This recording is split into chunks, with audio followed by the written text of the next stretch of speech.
नमस्कार मित्रांनो, सावळ्याची जणू सावली. आजच्या भागात आपण बघणार आहोत. भैरवी आता ताराला बोलायला लागलेली असते, शुद्धीवर आहेस का? तारीख कशी बदलायची ग? सगळी काही अरेंजमेंट झाली आणि ऐन वेळेला सांगते तारीख बदल. तारीख बदलणार नाही, पॉसिबल नाहीये. एवढी पब्लिसिटी झाली आहे शोची की ऐन वेळेला तारीख चेंज करणं इम्पॉसिबल, आणि हे मी होऊच देणार नाहीये. सगळीकडे होल्डिंग्स लागले, त्यांनी दिसले असतील ना तारीख काय आणि ऐन वेळेला तारीख बदलायची. एवढं शक्य आहे का? भैरवी म्हणते ताराला, विचार कर तू, एवढी शोची सगळी अरेंजमेंट झाली आहे, ऐन वेळेला कशी तारीख चेंज करायची? एवढी मोठी मोठी माणसं येणार आहे, सगळी तिकीट्स विकले गेली आहेत, सगळं काही झालंय आणि आता तारीख बदलणं इम्पॉसिबल. तू काहीही म्हण, तारीख बदलू शकत नाही. माहिती का कोण कोण येणार आहे? एवढी मोठी माणसं वेळ काढून येणार, खास तुझा कार्यक्रम आहे म्हणून. ऐन वेळेला त्यांना सांगायचं आज नाही, उद्या, उद्या नाही, परवा नाही, शक्यच नाहीये. तारीख बदलता येणार नाही. भैरवी चिडलेली असते आणि डायरेक्ट ताराला सांगते शक्यच नाहीये, तू ऍडजस्ट कर काहीतरी. सगळे तिकीट विकलेत आणि आता जर तिकिटाचे पैसे परत द्यायची वेळ आपल्यावर आली तर घरदार सगळी काही प्रॉपर्टी विकायला लागेल, तरी सुद्धा तिकिटाचे पैसे जमा होणार नाही. त्यामुळे तारा, तू कुठचाच विषय काढू नको. सगळं कळतंय मम्मा, प्लीज रिक्वेस्ट करतेय तुला, प्लीज ट्राय टू अंडरस्टँड. समजून घे ना ग मम्मा, माझी सुद्धा मजबुरी आहे ना.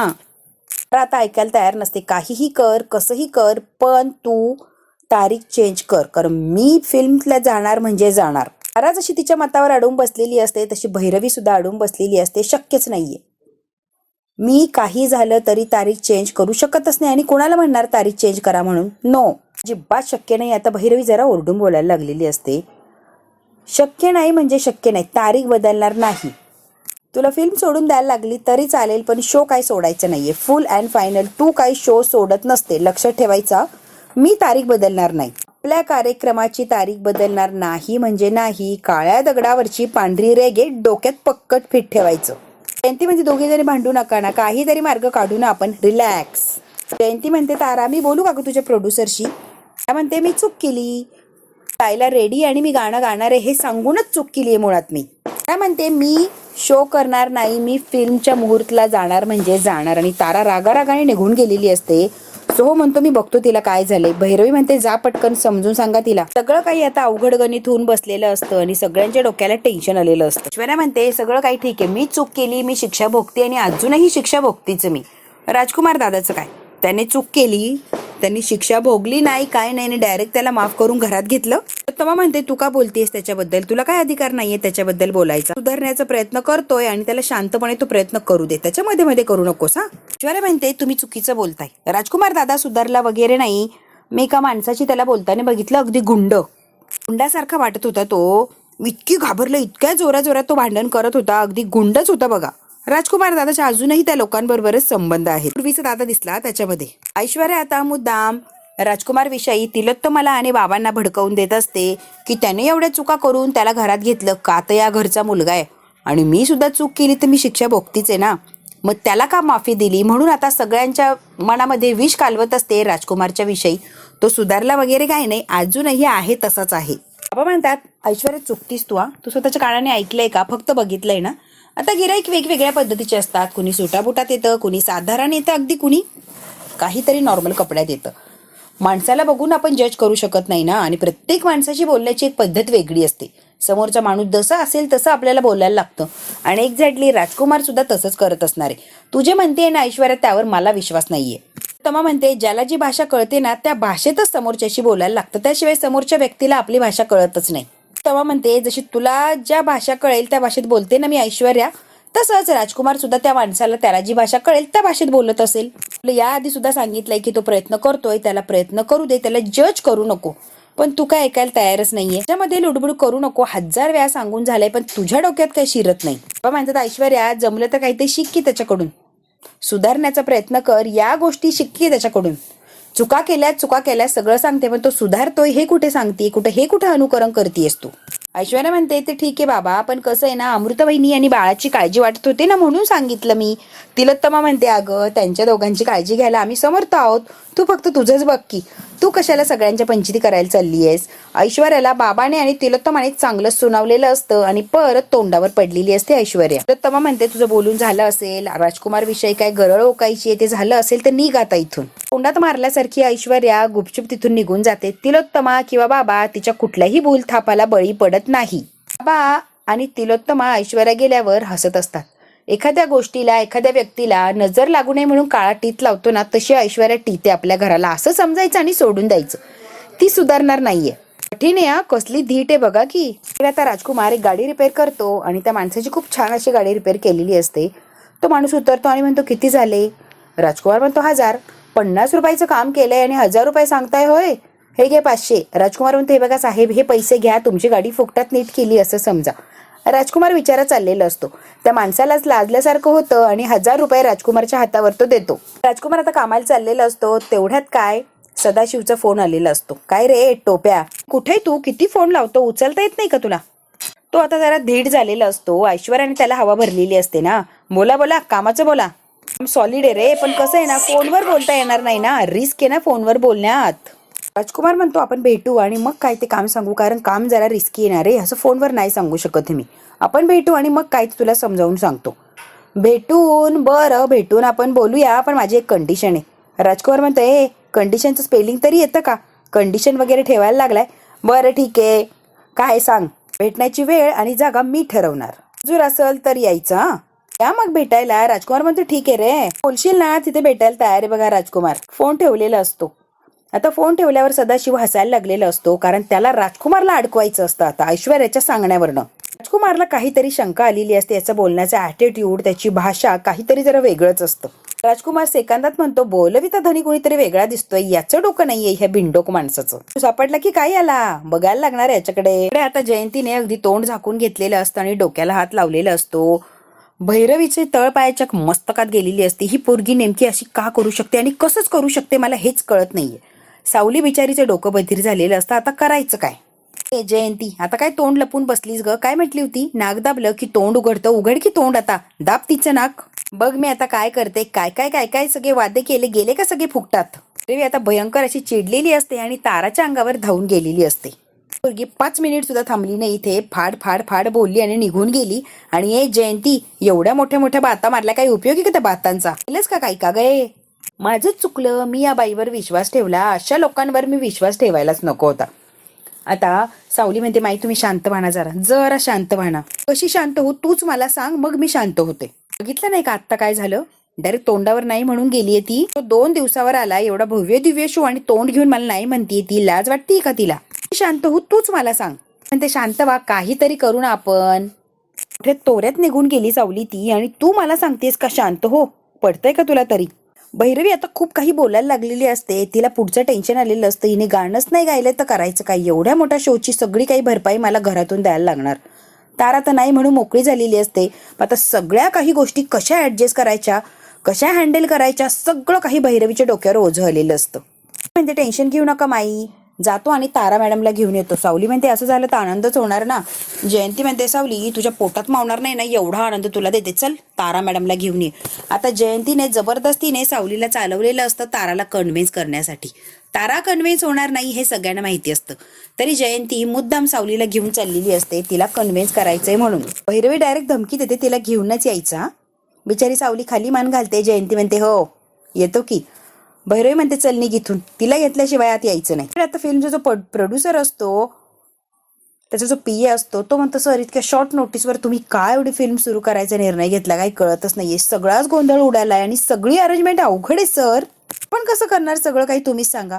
तो प्रोड्युसर असतो तो म्हणतो हे बघ मला काय माहित नाही, मला सगळं पाहिजे म्हणजे पाहिजे आणि त्याच दिवशी पाहिजे. शूटिंगच्या तारखेमध्ये काही एक बदल होणार नाही. तुला काय करायचंय तुझं तू कर, मला हवी ती आणि 30 तारीख पाहिजे. तो म्हणतो अरे तुला माहितीये का या संधीची कित्येक वर्ष वाट बघत होतो. ती संधी, तो सोन्याचा दिवस माझ्यासाठी येतोय आणि तो मी काय गमावणार नाहीये. सर तुम्ही काय बोलताय मला कळलं नाही हो. अरे बऱ्याच वर्षानंतर आमच्यात युद्ध सुरू झालंय आणि युद्ध सुरू व्हायच्या आधीच हार मानायची इम्पॉसिबल. मला युद्ध सुरू केलंय, आता जिंकूनच ते थांबायचंय. मीच जिंकणार यात काही शंकाच नाही. युद्ध सुरू केलंय मी आणि शेवटही मीच करणार यात काही शंकाच नाही. तो PA म्हणतो सॉरी सर तुम्ही काय बोलताय मला काय अर्थच लागत नाहीये. कशाबद्दल, कुणाबद्दल आणि कुणाशी बोलताय काही एक कळत नाही बघा मला. ताराच्या आईचा आणि तुमचा काय संबंध सर. युद्ध करण्याचा मला काही ना काही कळतच नाही, म्हणजे गणितच जुळत नाहीये सर. काय बोलताय तुमचं तुम्हाला तरी कळतंय का. अरे खूप जवळचा आणि चांगला संबंध या सर. काय प्रकारे मला काही कळत नाहीये किंवा मी समजलोच नाही हा प्रकार असं म्हटलं तरी चालेल. आता तो प्रोड्युसर असतो जरा त्या PAच्या तोंडासमोर येतो आणि म्हणतो तुला समजून सांगू का नक्की काय ते? मी ताराचा बाप आहे. आता त्यांनी स्टोरी सांगायला सुरुवात केलेली असते बरं.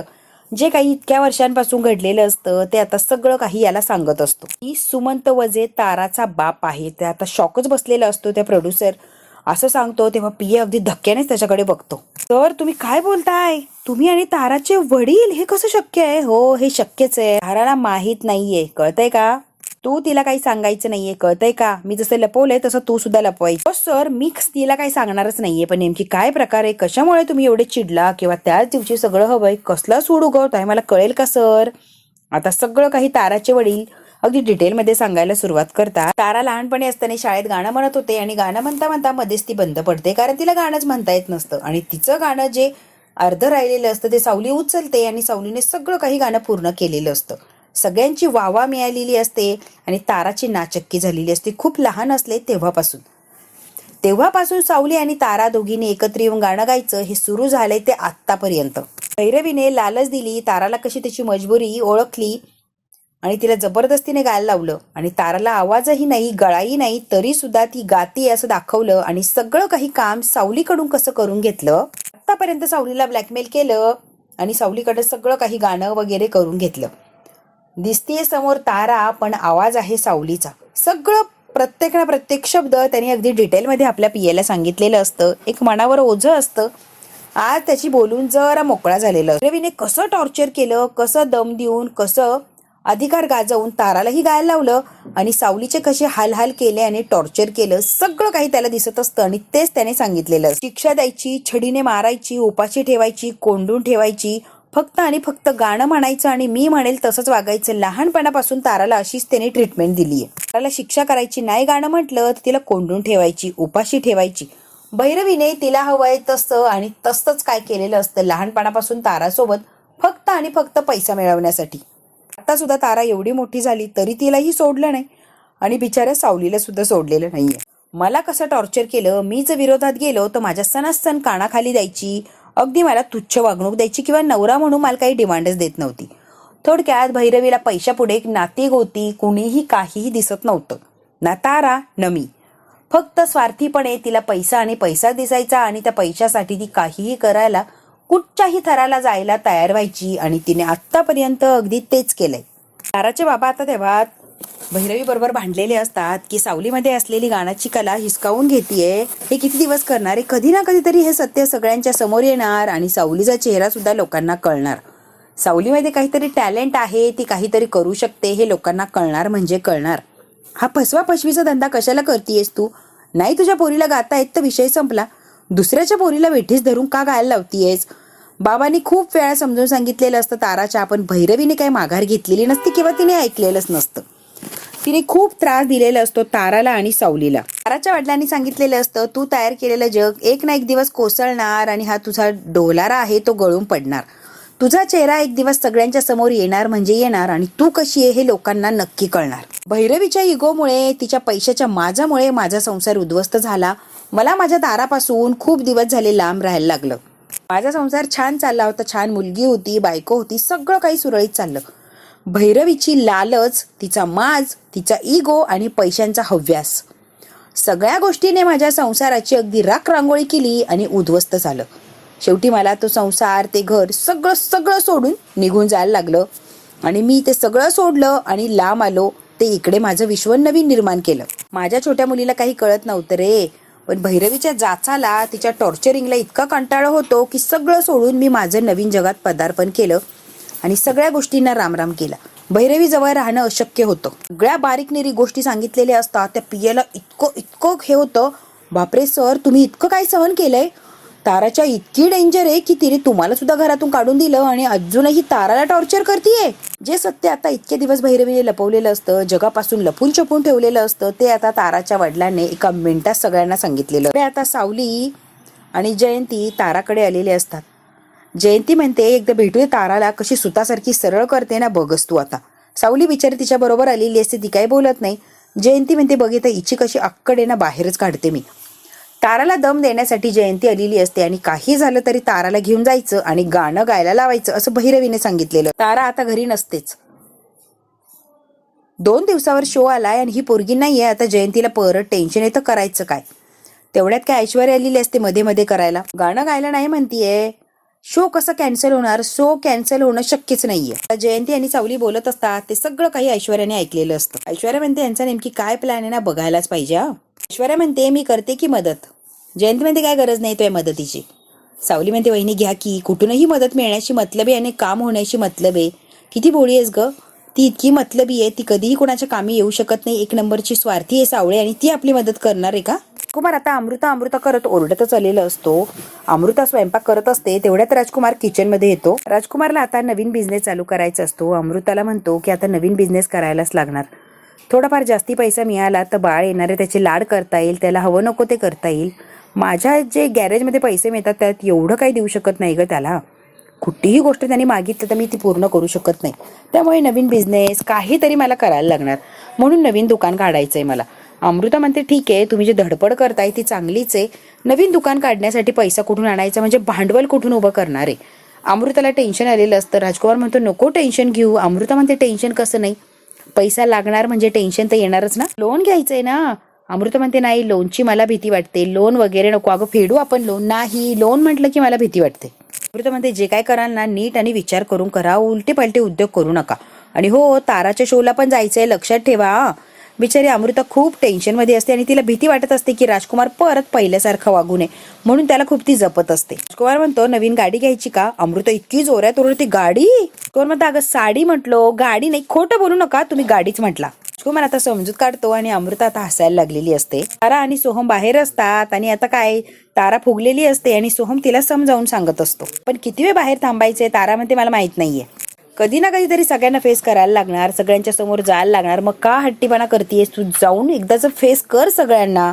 तारा म्हणते नाही, आज उत्तर दिली नाही तर उद्या द्यायलाच लागणार ना. घरात तर आपल्याला जावंच लागणार आहे. मग नको नको किती दिवस तोंड लपवणार आहे. कोणीही तुझं ऐकून घेणार नाही. कदाचित तुझी बाजू कोणाला माहिती नसेल म्हणून ऐकून घेत नसेल. तुझी बाजू सगळ्यांच्या समोर मांड की. किती आनंद होते, आठवते का तारा तुला. सोहम म्हणतो तू फक्त सगळ्यांना फेस कर आणि तुझी बाजू मांडण्याचा प्रयत्न कर, मी तुझ्या बरोबर तर कायम आहे ना. तारा म्हणते नक्की. सोहम म्हणतो हो. तारा म्हणते थँक्यू, मी माझी बाजू मांडण्याचा नक्कीच प्रयत्न करेन. सोहम म्हणतो आय लव्ह यू. आता तारा घट्ट अशी मिठी मारते सोहमला आणि बघू आता तारा काय सत्य सांगणार आणि ताराची बाजू सगळे समजून घेणार का. हे जर बघायचं असेल तर बघायला लागणार उद्याचा भाग. हा भाग इथेच संपला. व्हिडिओ आवडल्यास लाईक, शेअर, सबस्क्राईब नक्की करा. मित्रांनो, चॅनल नवीन आहे, लाईक नक्की करा.